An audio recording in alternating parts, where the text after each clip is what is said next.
you are navigating some uncharted waters this year. Whether you've decided to choose online or in-person learning for your child, the routines and structure are just a little bit different this school year. Additionally, due to COVID-19, much of our world and our children's world has shifted online. Kids are spending more time online for both their academic and social needs.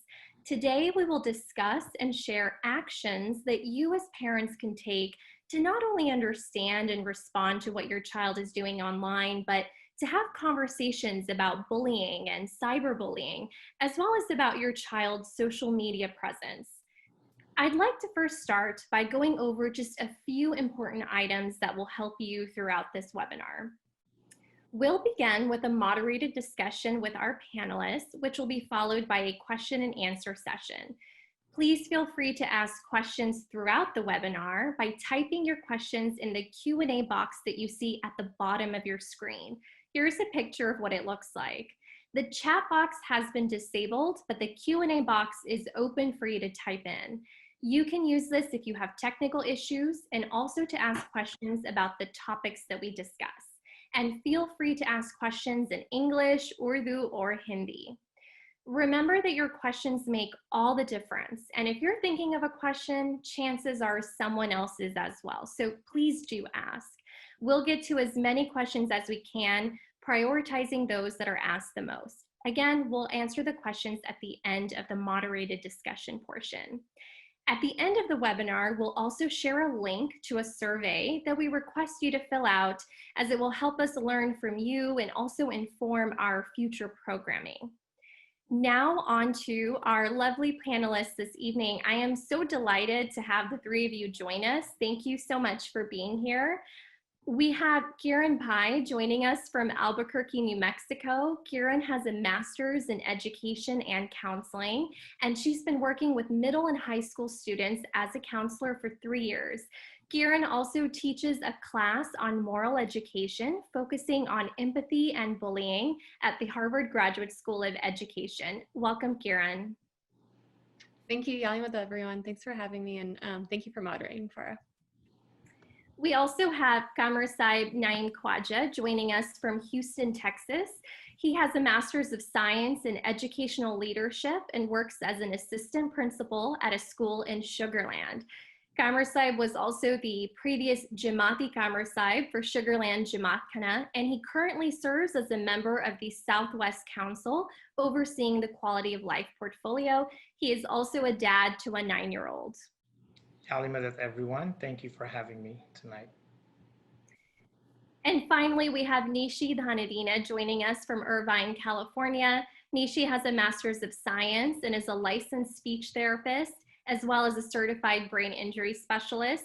She's also a mom of 2. One is a rising 11th grader and another who just started his freshman year in college. Welcome, Nishi.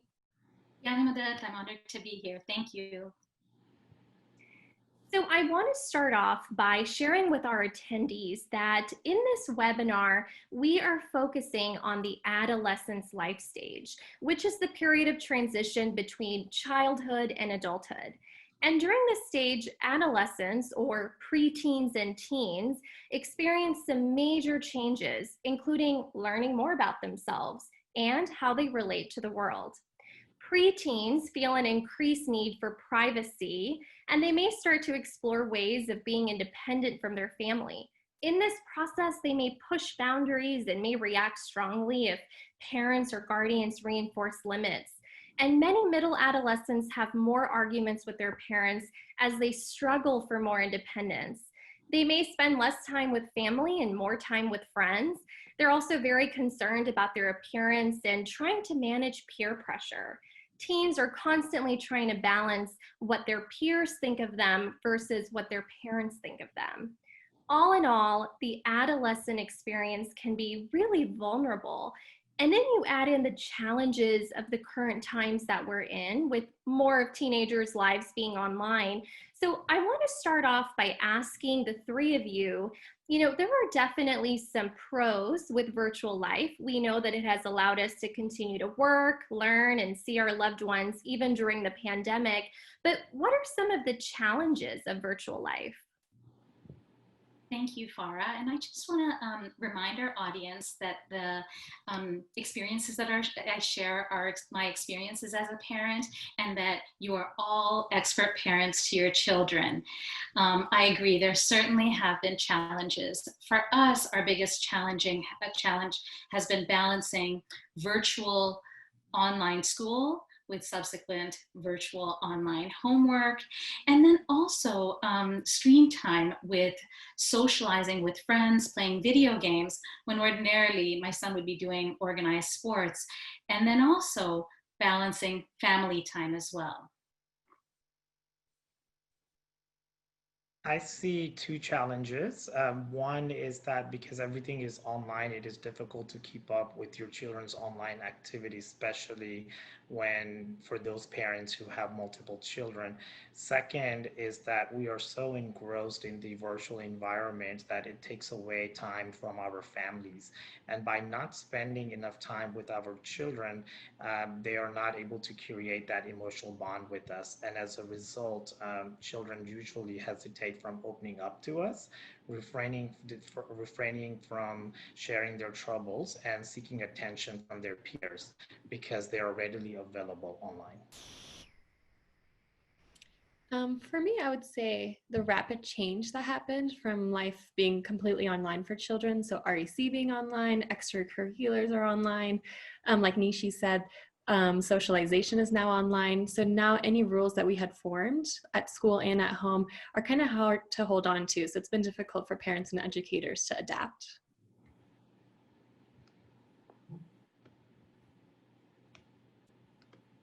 So Karen, can you talk a little bit about some of these apps that we see here on the screen? Yeah, sure. So as you can see, this is just a snapshot of some of the apps out there. It's not even everything that teens are using. And what I think is important for us to note as parents and people who work with children is that these are always changing. So what's important is for us to just try to stay as up to date as possible. So I got some of these screenshots from stopbullying.gov. So that's a really great resource. And the Social Welfare Board is also going to be posting some resources online. So I recommend all parents to just keep trying to communicate with children and learning about what apps they're using, and then looking online to learn a little bit more about them as well. You know, as I look at these apps, Karen, that you've shared, some of them actually look like apps that come pre-installed on our phones. For example, the calculator percentage app. What other kinds of hidden apps are there? Nishi, you are absolutely correct. Calculator apps look like a standard calculator app, but once you enter the password, you can access a secret folder where you can store images and files. These types of apps are called ghost app because it hides itself on your phone so the app cannot be seen or accessed unless you unlock it. Another one is the Telegram app, which has secret chat section with options for self-destructive messages. And I've also seen my students create multiple accounts on their app so that there is a clean version for their parents and another one for their peers. Sometimes children will also find other ways to acquire additional cell phones that they keep away from their parents. A few years back, I had a student who had been involved in a bullying situation through social media. While investigating, we were not able to find anything on his phone. However, a few days later, we found out that he had another cell phone which his parents didn't know about. His friend's uncle had bought it for him. So not only is it important for us to know our own children and their friends, but we should also know their parents as well. I don't want any parents to feel discouraged because this can be overwhelming. As parents, we will not know everything about our children. But we have to make sure that we strive to build positive relationships with our children so that when they are stuck and they need guidance, they come to us. Growing up in a conservative environment, I remember I was inclined to go discuss my issues with my friends because I knew my parents would get mad. With our children, we need to create a positive and trusting environment where you can sit with your child and have a conversation with them. Although we have discussed challenges of our children using social media, it is also important to highlight that everything to do with social media is not negative. Social media can also help in boosting social interaction amongst kids, It's also a more comfortable environment where children can initiate new relationships without feeling awkward and anxious. Social platforms can help kids make friends and enable them to build more familiarity with other children. Thanks, Gamer Saib. Social media can definitely be used in positive ways. It's also a good reminder for our parents that many times your teen may just be really excited about trying out a new app that maybe they overheard someone else talk about, and they may not realize at first what it even does. So it's important for parents to just be mindful of that, before going to their child, and just being able to open that conversation by asking questions to understand the situation. As parents begin to observe the various apps that their teen is using, parents can also talk to their teen about what they post online and their social media presence. So, Nishi, as a parent, how do you recommend parents address this? That's a really good question. You know, Farah, for us, the conversations about digital citizenship started very early, right away when we decided that our boys could have cell phones. You know, they had to show a certain level of responsibility before we actually gave them their phones. We also had a contract with each of them regarding expectations, including when they were allowed to use the phone and what kind of apps they could have on the phone. The agreement involved the ability for my husband and I to be able to check their phones anytime that we wanted to. You know, they had a really clear understanding that this was all about building trust. That was the first step. Then as they became interested in having a social media presence, we had another agreement that whatever platform they used, that we would follow them, they would follow us. And they needed to choose like a trusted auntie or an uncle, a close family friend, and a cousin as well. And so we would keep a very close eye to make sure that their account settings were on private settings, so that every time somebody requested to follow them, we had a lens into who was following them. And then the third thing that we've been super dialed in about is having conversations on social media that they can relate to and that affect their future. So, you know, a couple of hot topics in our home are athletics as well as college admissions. And last year, when my older son was a high school senior, we shared with him an incident from 2017 where 10 admitted students to Harvard University had their admissions rescinded by the school when it was found out that they belonged to a group account where they shared racist memes with each other. And like the teachable moment here was these students didn't actually say anything racist. They were sharing memes that others had posted.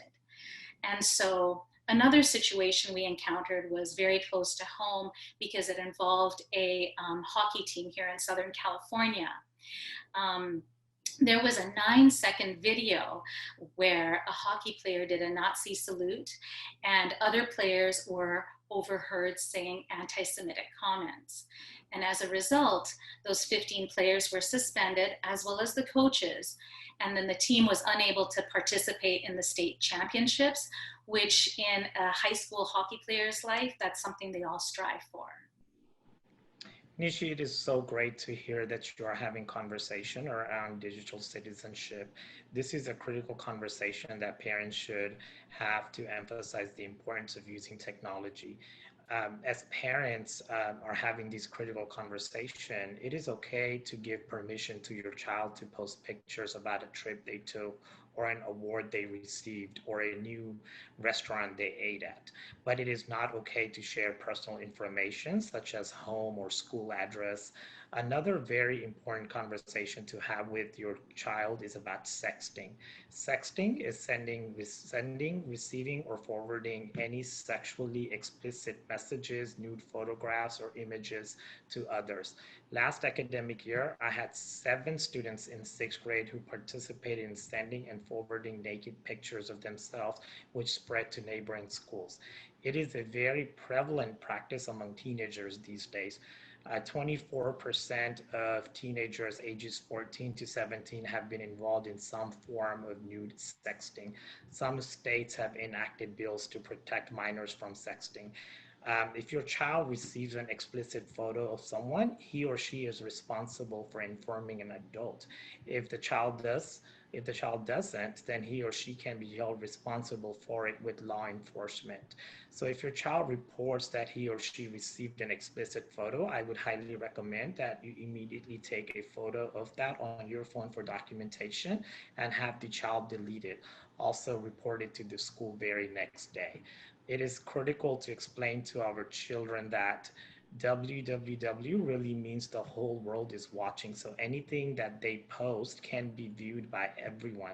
And although they may be able to delete it from their phones, it will always be there and can be retrieved even after they are gone. Thanks, Scammer Saib. I always tell adolescents that I work with that, if someone Googles you, what are they going to find? And so to be mindful of that before they post anything. And another large component of virtual life that greatly impacts teens is bullying. Kieran, as a counselor, can you walk us through just the prevalence of bullying, how it connects to some of the things that we've been talking about? Sure. So if you look at the next slide, yeah, right here. So this shows the national statistics right now in the US for bullying. As you can see, 1 in every 5 child reports being bullied in their life. 1 in 3 children report bullying somebody else. And 7 out of 10 children report witnessing bullying. So if you just take a look at all of the red humans in this, you can see that at some point in every child's life, they will encounter some type of bullying situation. It's really a universal problem, and it is increasing because of the access to screen time and technology. So I'm really glad that we're doing this webinar and that we can start informing parents about it and keeping it in mind. And as you can see, there are 3 individuals involved in a bullying incident. You have the bully, the victim, and the bystander. At some point, everyone is involved at some capacity. It is imperative to understand that students may also swap roles in different environments. Someone who may be a target of bullying at home then comes to school and bullies a classmate, or they may be a bystander at home witnessing a parent bullied by the other and comes to school and becomes a target themselves. Therefore, it is vital to recognize that environment plays a huge factor. Something as small as changing a child's class schedule can change roles. Research has shown that bullies often bully in public to get reaction from the audience. It gives them a feeling of power. It is like being an entertainer with an audience watching your show. But if no one shows up to watch the show, or if audience begins to leave, the entertainer loses steam. This is the same way for the bully. So if you can do away with the audience, you've got some real power. Bystanders have that power. So if bystanders edge it on, or if they laugh, or they just watch, they are as guilty as the person bullying. They are contributing to the bullying to stop the bullying. We will need to count on the bystanders. We want to create an environment where the bully is not comfortable. We need to remove the opportunity that allows them to feel so powerful. Research has shown that the average bullying episode will last approximately 28 seconds. So if a bystander intervenes, the episode lasts 8 seconds. This is a difference of 20 seconds. If the bystander intervenes and stops the bullying, then the damage that is done is minimal. We must explain this to our children that more and more schools are adding disciplinary actions against bystanders as well, because they understand that bystanders have the power to stop bullying. What I would recommend all parents is to demonstrate this to your children. Have them sit silent for 28 seconds. Let them share with you how long that felt. Then have them sit silent for 8 seconds. Notice the difference in the feeling. Explain to them that 20-second difference is huge. It can prevent a scar that will last a lifetime. The statistics you just shared about the power of a bystander in stopping bullying from happening is so important to note. I think every parent on this webinar may have a teenager who is impacted, even if not as the bully or the victim themselves, but definitely as a witness or bystander to bullying at some point in their life, it's critical for all of us to really understand bullying in order to help prevent it from happening. And so, Karen, can you actually walk us through what is bullying? Sure. So bullying is any unwanted, intentional, and aggressive behavior that involves both a real or perceived power imbalance, and it's a behavior that's repeated, or at least has a potential to be repeated over time. And there's actually many different types of bullying. So there's verbal, emotional, and social, and physical. Those are the main ones. And the most common ones are verbal and emotional. So that includes spreading rumors, calling names, leaving somebody out on purpose in a group, or publicly shaming somebody. And then now something that's kind of an increasing, rising issue is cyberbullying, which you kind of touched upon. And that is pretty much the same foundation as bullying, right? So those three things: the intentional and harmful behavior, repeated, and it has a power imbalance. So those three things still remain the same, but now it's taking place over a digital platform. So like texting, social media, stuff like that. So when we talk about the examples of cyberbullying, according to 2018 research, a study found that 59% of teens experience some form of cyberbullying. Several years ago, I had a female student in 8th grade that broke up with her boyfriend. Shortly after that, he started dating another student. So the ex-girlfriend convinced all her friends to stop texting her and take her off various chat groups. This is an example of exclusion because her friends deliberately her took her off the groups. On another note, at the middle school where I worked at, our football player bullied another football player to eliminate the competition on the team by dating his sister and then telling everyone about it and spreading information about his family. It got so worse that the student had to quit the football team. This one incident includes harassment, outing, and dissing. So you can possibly have a bullying incident that will include different forms of cyberbullying. Yeah, thank you for sharing that. I feel like we've been talking a lot about bullying and different examples of bullying and cyberbullying. I think it's also important for us to discuss who's most at risk for bullying. So typically, children who are perceived as different are most at risk. But if you think about that, that can be anyone depending on the context. So for example, someone who's really popular in REC or at Camp Mosaic can be seen as different because they're Ismaili or because they're the color of their skin at school. So it really is such a universal issue. But on top of that, those who are seen at most highest risk are those who experience symptoms of depression or anxiety. They have lower self-esteem, or they're part of smaller social circles, so they have less community. And also those who are part of vulnerable groups in most situations, in most contexts. So that's groups such as the LGBTQ group, disabled youth, and also those who are socially isolated. Thanks, Karen. You know, the point here I think that you made was that anyone can be perceived as different based on context. And that's such a critical point because depending on the environment you're in, the groups that you belong to, or the current circumstances that you are in, you could be perceived as different in that specific group and then in turn maybe bullied for that. So this really highlights that many people are susceptible to being bullied based on the current context, which could also change over time. Let's now talk a little bit about what does bullying look like in our community specifically? You know, how is it the same or different than in other communities? Gamer Sub, can you share some of your thoughts?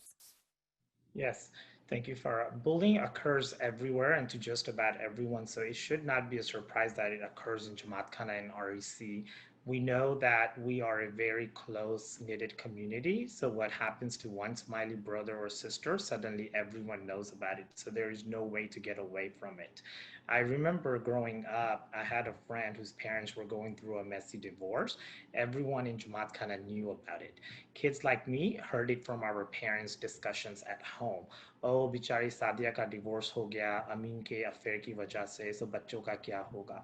We took comments like these from our homes and without knowing any better, used it as ammunition to tease our friends.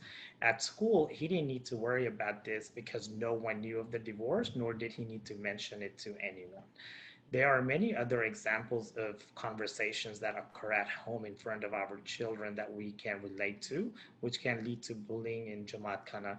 As adults, we should avoid conversations that is judgmental or puts a certain segment of our Jamaat in a negative category, such as LGBT members of our Jamaat, recently immigrated families, single parent families, and those living in poverty. These type of conversations, I believe, should take place in private where kids are not present.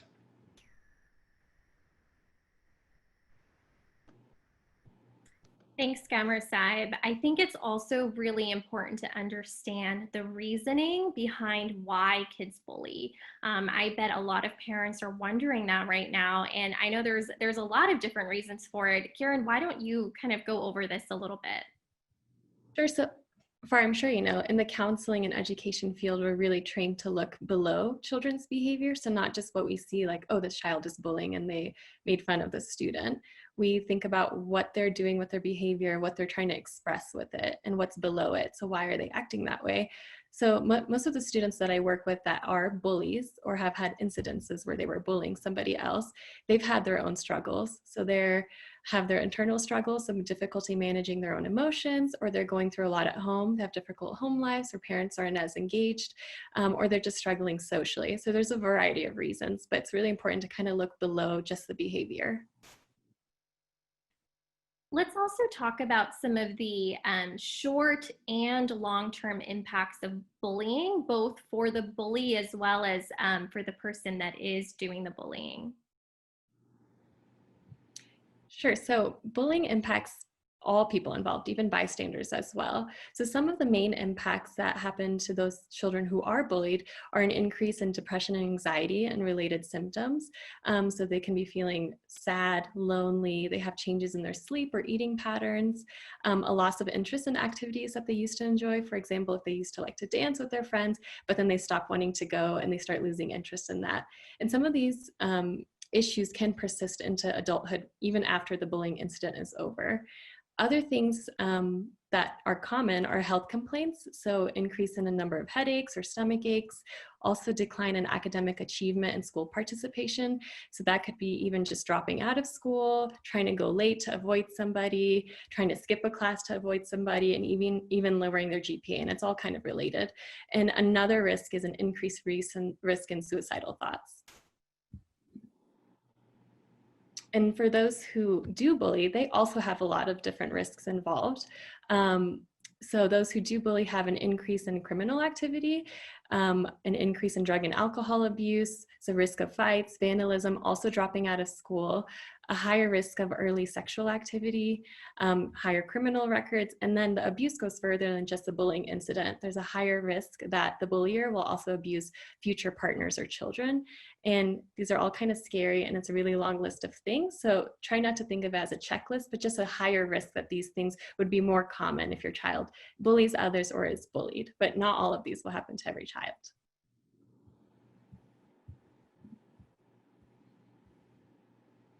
So these are some of the warning signs I think, on top of thinking of the risk factors. Children won't just come out and share that they're being bullied because it's kind of hard to explain, and sometimes I think adults won't listen. So these are some things that I think is important for parents to think about and observe in their children, and some of these can be signs that you need to ask more about bullying. So common warning signs about to look out for are, is your child avoiding school, or is there a drop in grades? Do they have those health complaints that I mentioned with the headaches or stomach aches, anything kind of new? Are they losing interest in their activities with their friends, or feelings of depression or anxiety?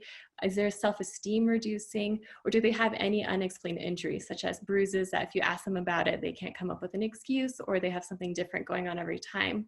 And then some self-destructive behaviors that can be self-harm, and then changes in eating and sleeping habits, any functional changes. So for example, your kid could come home hungry more often because they're not eating lunch at school because they're anxious, or they don't want to sit at a particular table because of somebody, or they can start having more nightmares, which impacts their sleeping habits. So as you mentioned, Karen, it's important for parents to understand here that, again, this is also not a checklist, but rather some behaviors to look for, because if you do notice some of these changes in how your child functions day to day, that's your cue that something is not right, and to start that conversation and ask more questions to understand what's going on. So let's dive into how parents can begin these conversations. Yeah, so I think, as I said, only about 20 to 30% of students who are bullied will actually come out and share that they're bullied with an adult. And it takes a while for them to kind of come up with the courage to share that. And it might not even be an adult at home. They could just tell the school counselor or something. So the first thing I always say is to observe what's going on, that checklist that I told you, look at those different things, kind of observe what their friend groups are like, who's involved in their lives, how are they treating people, and how are their friends treating them. And then also really, really try to listen to understand when your child is talking, because a lot of times children are scared to tell their parents something because they're worried about how they'll react. But if you have this standard at home that will fully listen to each other without judging each other, then they're more likely to share things with you. And then, of course, always advocate for your child. So we'll go through more of a checklist for this later, but really trying to support your child with whatever they need. So if that's mental health care, reaching out for them at school. So always being there for them and being that rock. The next thing that I think is important to point out is to us as adults to model empathetic and upstandard behavior with our children and any kid that's around us, because we are truly the people that our children look up to. So they'll really do more of what they see us doing and how we talk about people than what we tell them to do. And then the last tip is to just get as involved as possible. So start chaperoning events at school, volunteering at school, just even offering to take your child to and from different sporting events or social events. And that will kind of give you a cue into what things are like at school, because as we talked about, things can be different at REC, different at school. So the more involved you are and the more that you see the social lives of your child, the more you can start to, process all of this and work through it with your child. I agree 100%, Kieran, and I'd like to share just kind of what we did with our kids, because when we first had our kids, we didn't have any extended family in the area. And so our neighbors, our school, our Jamaat Khana, our athletic teams, they all became our family. And so helping our kids build positive relationships in all their different communities, so they have a group of friends in each of their communities, and so then they can have each other's backs. And so we approached it in that way and started building communities in all these different areas as much as we could, not just with parents, but even with the administrations related to the activities. And so getting involved at multiple levels within an entire system has made a difference in our lives, because we have a bigger lens into what's going on, not only with their peers, but it gives us a chance to get to know other parents and families as a whole, as well as the administration. So for example, when the kids were younger, we would get involved as room parents, and so that we could interface with the other kids in the class, other parents, as well as the teacher. And then as the boys got older, my husband would coach their baseball team, or I would sign up to be like the team mom for their lacrosse team. And this kind of involvement, it shows your kids that when you attend their schools, you attend their debates, you attend their games, that you support them through the good times, like their wins, and some of the bad times, like the losses. And again, it's all part of building trust with your child, with your child's peers, parents, families. And just getting started with these conversations can seem daunting. However, I find that when you get started early and having these discussions often, they really help so that both the kids and us can get comfortable discussing more complex issues. I find that if the conversations happen in a non-judgy and non-pressured context or environment, they just flow a lot easier. And so it helps to talk about things that are sometimes outside yourself as well. So inquiring questions like, there have been a lot of news stories about people being bullied lately. Do you know any people dealing with this? Or do you know of kids that are picked on at school? And when able to kind of seize the opportunity, even asking really direct questions like, have you ever had any problems with people on the internet? Or has anyone ever bothered or threatened you? And then even getting your child in on the conversation specifically of how they want you to be involved. So asking things like, how can I help you make it stop without embarrassing you? We have found that even reading certain books together, like My Secret Bully or The Invisible Boy, or watching movies like Wonder, are good opportunities to have these conversations.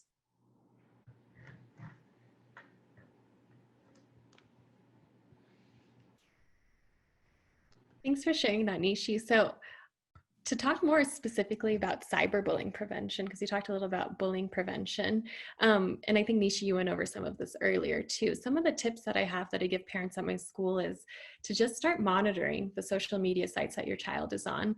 You know, ask questions, monitor what apps they're using, and also you can always check the browsing history. So what sites is your child visiting? What YouTube videos are they watching? Stuff like that is good to just monitor and keep track of and have conversations on.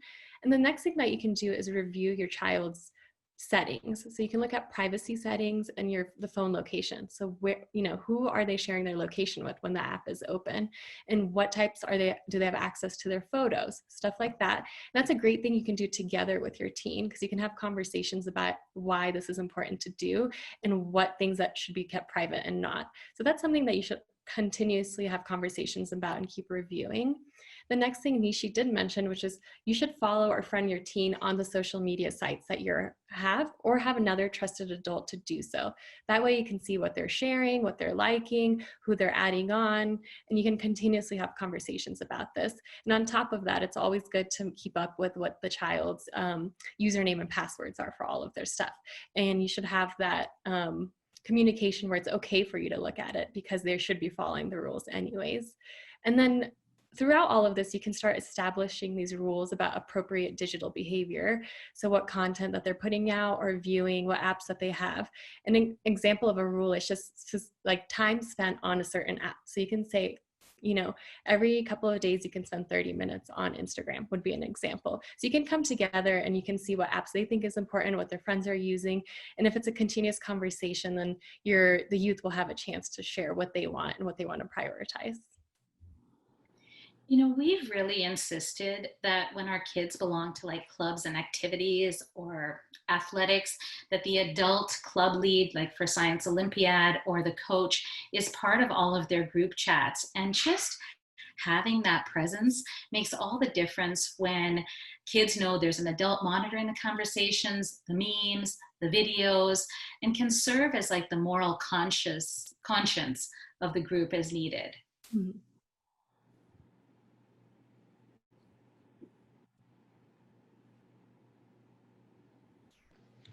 That's good information that you guys have shared. Now, what happens if you find out that your child has been bullied? It is very important to call your child's school and report the incident. I would also recommend that after you've reported the incident, follow up after you've to get updates and to ensure that it was handled carefully. All incidents should be addressed within 48 to 72 hours, and based on the severity of the incident, the school counselors and administrator will conference with both students. For most likely, they will complete bullying paperwork, which also includes no harm agreement or change class schedule if necessary.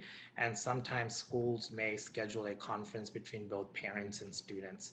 I do recall a bullying incident that was so severe that I investigated, where we had to actually move the student to another school within the district. So ultimately, it is the schools that are responsible for providing the support and the coping skills to your child.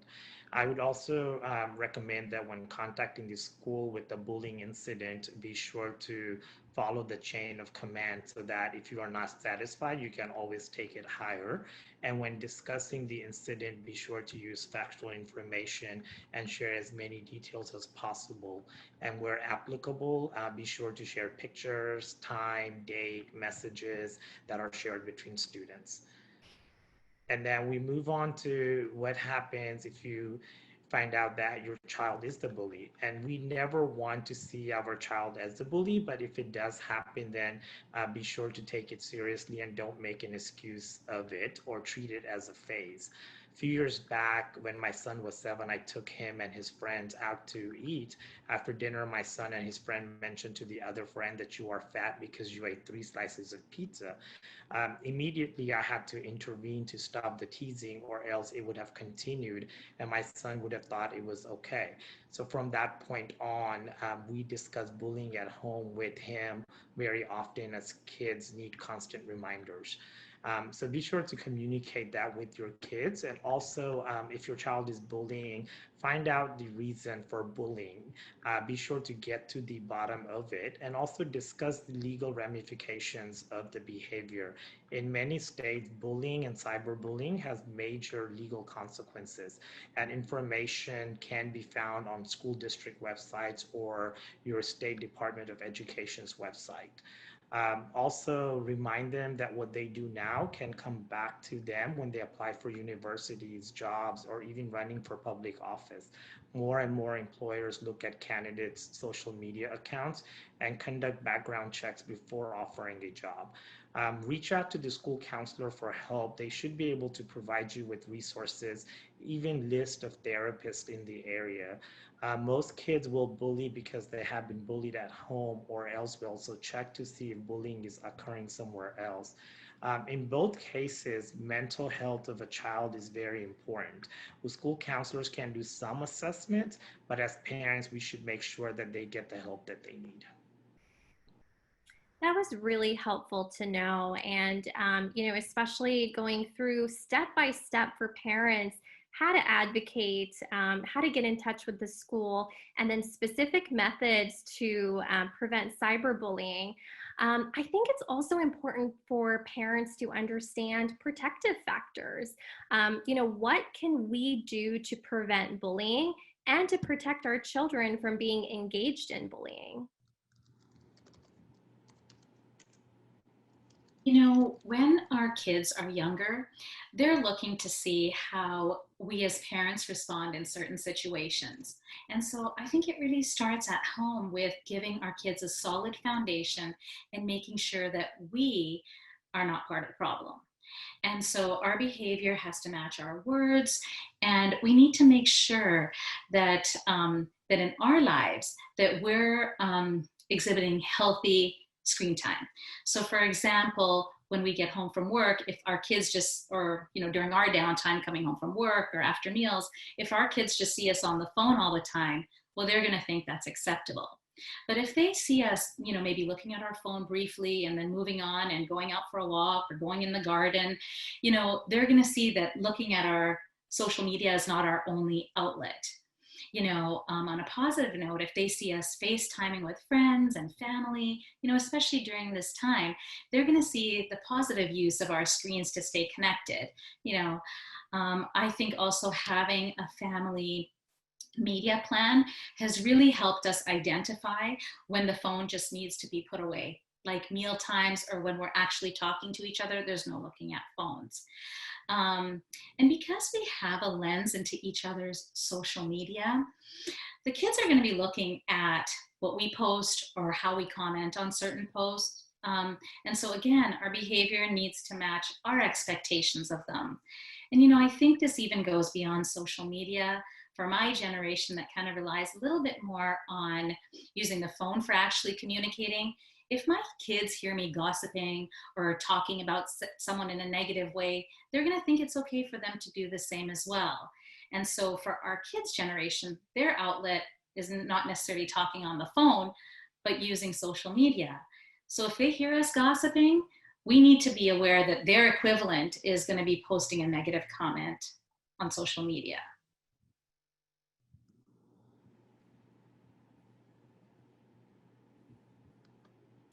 Thanks for sharing that, Nishi. So a lot of protective factors really just start at home, like you were mentioning. So the most important things to remember are that a strong community support, and within that, strong relationships with your parents is one of the key things that keeps kids and keeps them protected from bullying or the damage that bullying can be done if they are in that situation. So within the strong community and strong relationships with parents is open communication and acceptance and a non-judgmental attitude at home. So with open communication and this non-judgmental judgmental attitude together, children are more likely to share things with their parents that might be hard, right? So if they think that, oh, my parents won't understand something, they know that you are listening to truly understand and that they'll be accepted no matter what. They have that unconditional support. So it all kind of starts at home. And with this acceptance and unconditional love, for example, if your child identifies as somebody as part of the LGBTQ community, if they feel like they have a safe space at home and if they're accepted for who they are, they in turn will have a higher self-esteem and more confidence. And so whatever happens outside of the home, they have like a bigger shield to protect them from that. So really it starts at home. It starts with that communication and that acceptance. That's great. Thank you, Karen, for sharing that. I really believe that protective factors are the most important things that we can equip our kids with to prevent bullying from happening. And I think this is a great transition to really talk about values. You know, there are a lot of values that we teach our children, both within our faith and also other values that we want to discuss with our kids. So can each of you kind of share some of the values that you think really help address bullying specifically? I'd love to start. So I'm not a parent, but as a counselor, I believe that empathy is one of the strongest values that keeps bullying low in all ways. So I believe that if you truly can understand what somebody else is going through, which is what the core of empathy is, then it's really hard to hurt somebody else. Or if you see bullying happening, it's hard to just be a bystander, right? It makes you want to be an upstander and put an end to the bullying. So as a counselor, when I work with kids, or if you're a parent, teaching your child different values, I think empathy is really at the core of this. Thanks, Karen. That's super helpful. And I'd like to add a couple of other values that, when we talk about raising kids and how it starts at home, and this is where we start to build their self-confidence and their self-esteem when we give them positive feedback, when we support them in their interests, whether it's academics, clubs, community service, and providing that unconditional love so they can be themselves. And I also think that as parents, we need to remember that we're not perfect. We make mistakes. And the key really is learning from our mistakes and making adjustments. And our kids learn about forgiveness at home. One of the things that you will often hear in our home is we talk about failing forward. And when we say that, we're referring to acknowledging that we make mistakes, we misjudge at times, we make bad decisions, or we misspeak. And the key is really owning our mess ups and learning from them, and then making better choices or decisions moving forward. Thank you, Kira and Nishi. I think you guys have discussed some great values, and I believe that kids not only learn values at home, but also from the community as well. Maulana Hazri Imam has emphasized pluralism and unity in many of his speeches, and one quote that I resonate with is, "Pluralism does not mean the elimination of difference, but the embrace of difference." Thank you to all of you. What a great way to end this powerful discussion about social media, bullying, cyberbullying. The three of you have really stirred up some great questions, which we'll get to in a few minutes. I want to take this time to remind all of the attendees that this is part of a larger webinar series that we're launching to discuss these issues. And so I encourage all of you to join us next month in October, where we will have a webinar for parents of elementary age kids. So do look out for that shortly. I'd also like to share just some of the resources, some great websites that have really interactive information for parents to discuss with their kids, and also great info for kids as well. There's kids sections and a parent section. So feel free to take a screenshot of this slide. I know a lot of you have been asking about a recording of this webinar. The recording of this webinar will be available on the Ismaili USA site under the Mental Wellbeing Corner. So if you go to COVID-19 tab and you look under that, you'll you'll click on mental well-being, which is actually where all of our mental health webinars are housed. So I do encourage you to go over there. There's some other great resources on that page as well. If you haven't had a chance to ask your question, please do so now. Remember that you can type your questions in the question box that you see at the bottom of the screen. We will take as many questions as we can, but we'll go ahead and dive right into that. So let's go ahead and start and see, what are some of the questions that are coming in. We have a question here from a parent who says, I have my child who is always playing video games, but pretends that they're working on classwork. How do I curtail this? So I'm wondering, Nishi, do you want to take this question? Sure. We have had to change locations of where my son does his schoolwork. And we've kind of just said, why don't you have a space to like relax your room? And then we've moved him kind of into a more common area. And so that we can have a little bit more of a lens. We've also had discussions about just establishing a routine and a schedule, just as if he was actually going to school. And I find that there's a lot more agreement when it's like you mutually decide these things, like, okay, you know what, I'm going to take a break from certain time to certain time, and that'll be the screen time, and then trying to incorporate exercise in there. And so I think having a schedule and then just having that sort of common area that you can keep an eye on what's going on has been helpful. Thank you. This next question, Kamar Saib, I'll give this one to you since you also have a child close to this age. The question is, we have a 10-year-old who is pretty much on his phone all the time. Both parents are working, and due to the pandemic, they haven't been able to sign him up for any extracurricular activities. So this leaves him with doing nothing all day after school and just kind of being on the phone. Do you have any advice for parents who may be in this situation? So yes, so I think what we've done with my 9-year-old is we found some enrichment virtual online activities. There's also sometimes activities available through ISB or your local community center. So we have signed him up for that. And then also we've asked him, and my wife and I both work as well. So what we've done is we've taken away his iPad and we've put restrictions on it so he's not able to access any of the apps, only unless if it's like 30 minutes at a time.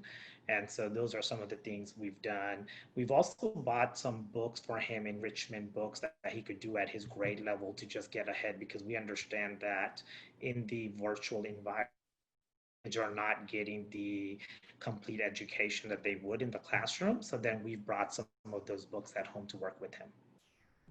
That's great. Thank you. This next question I am going to ask to Kiran. So this parent says, we talked about empathy as a value, but this parent is concerned that empathy can also possibly refrain the child from reporting bullying because they may feel bad about the other child who is the bully. So how does this parent address that? What things should they communicate with their kids, because this child is not very open with their parent? That is a great question, and it is kind of a downfall of empathy, is because you just feel a lot and you feel it for everyone. And so it's hard to kind of parse out what to focus on and what to act upon. So I think that's awesome that your child is empathetic, and that's something good to talk about with your child, like congratulate them on feeling so much and being able to relate to people, but then also come back to the core of what is our value of how we treat people and who's treating who which way, right? So who should you take a stand for? Who needs more support in the situation? So even though you feel empathy that this person, a friend possibly, is going to be in trouble if you report it, who in the situation needs more support right now? Thanks, Kiran. This next question is from a parent that says, what do we do in a situation where, as parents, we know that our child is being bullied, but my child doesn't want us to talk to the bully or their parent? So there might be some fear of retaliation. Kamar Saib, do you have any thoughts on this, as an administrator and also as a parent? So I think in that capacity, what I would do is a parent should reach out to the school administrator or a counselor and then ask the school counselor and administrator to keep it confidential. So I get cases like that where, the parent will come and say, well, my child doesn't want the person that's bullying to know because then he's thinking that it'll get worse or they'll retaliate. And so we keep it confidential. And then what we do is we keep a close eye on the situation. We let the teacher know so the teacher could discreetly monitor as to what's going on and where it might be happening in the school setting. And then if we need to go ahead and make any changes in the schedule, we can.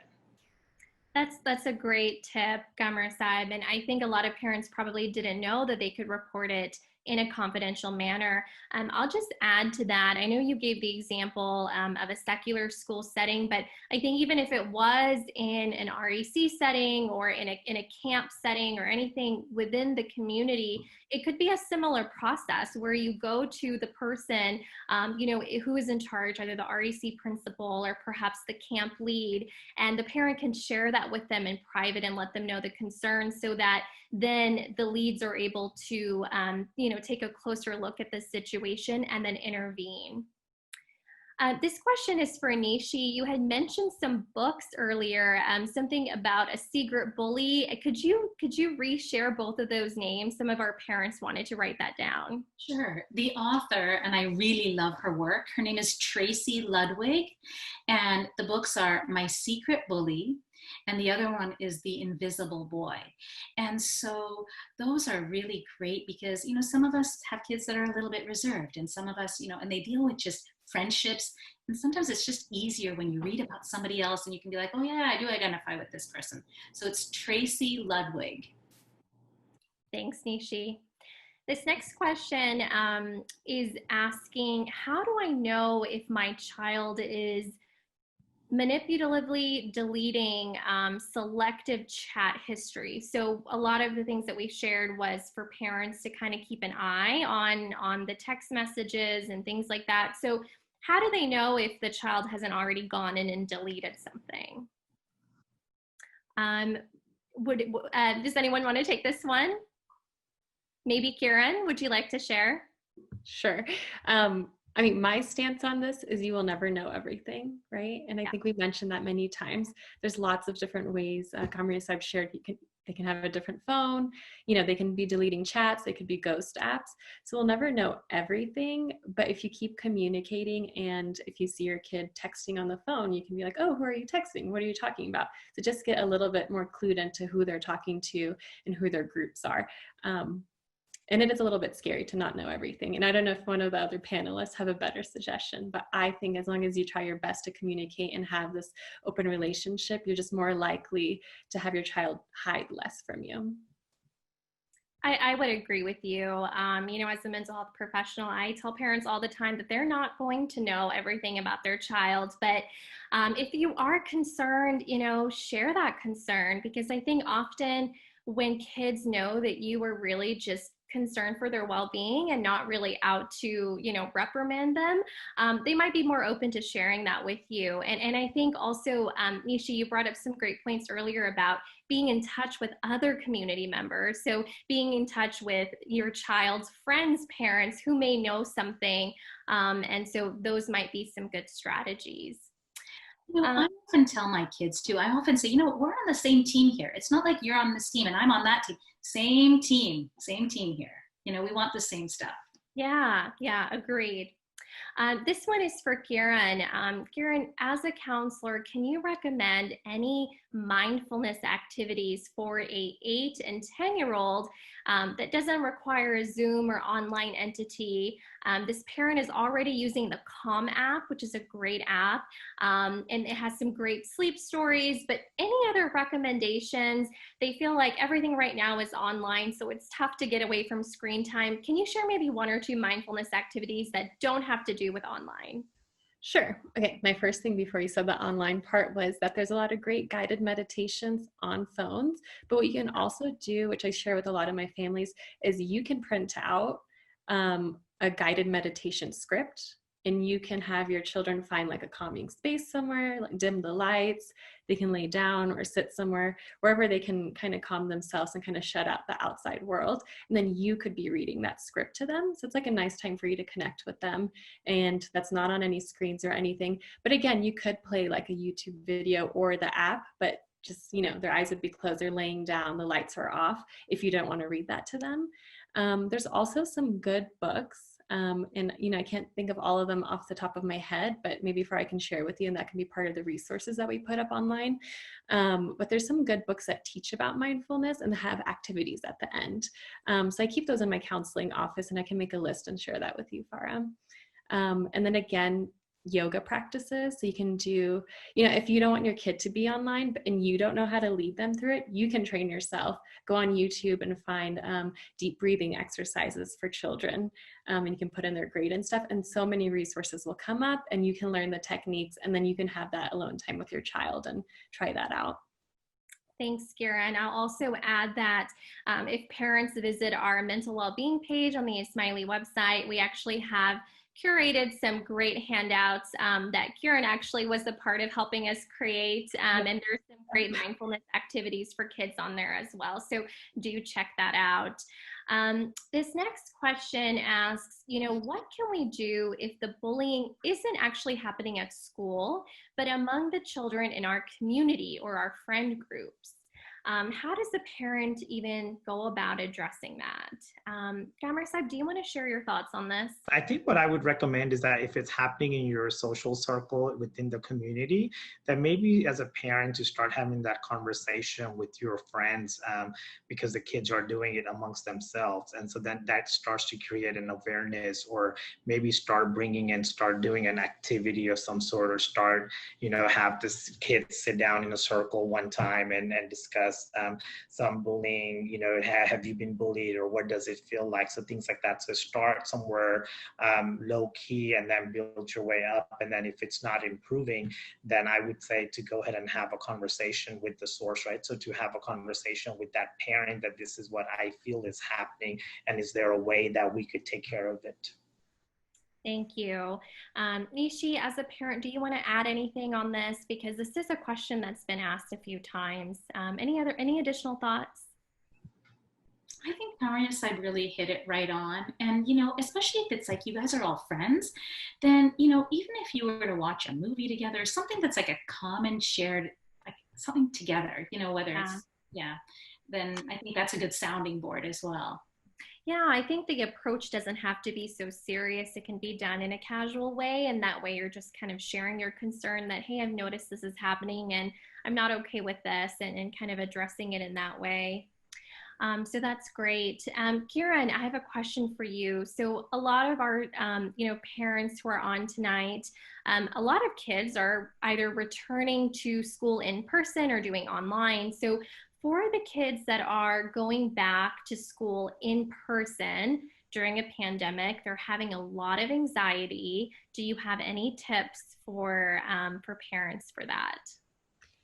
Sure. So there's a lot of things I think we can do. And I feel like adults are also anxious. I'm also going back to school in 2 weeks.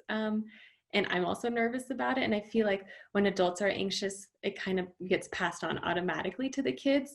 So instead of, you know, and like we say, they overhear what we're saying and how we're talking about the pandemic and our feelings about school opening. So one, just being mindful of, you know, news consumption. Is a news always on in the background? And, you know, the kids are hearing about how scary coronavirus is. So being mindful of how much news is being consumed in the house, being mindful of how we talk about it and our own anxieties, and then having open conversations about it, right? Asking your child, are they scared? Are they nervous? Like, what are they anxious about? How many friends are going back? Who can they talk to?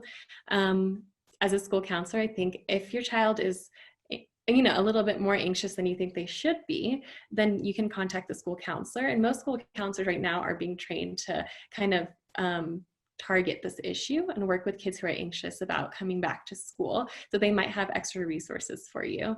And then, as another parent had brought up, doing some different mindfulness activities and stuff like that. So, you know, helping your child realize that they're in an anxious state, right? They're thinking with their like anxious brain, they're worried, you know, talk to them about what happens in their body. So their heart rate is increasing, maybe their hands get tingly, it's harder for them to concentrate.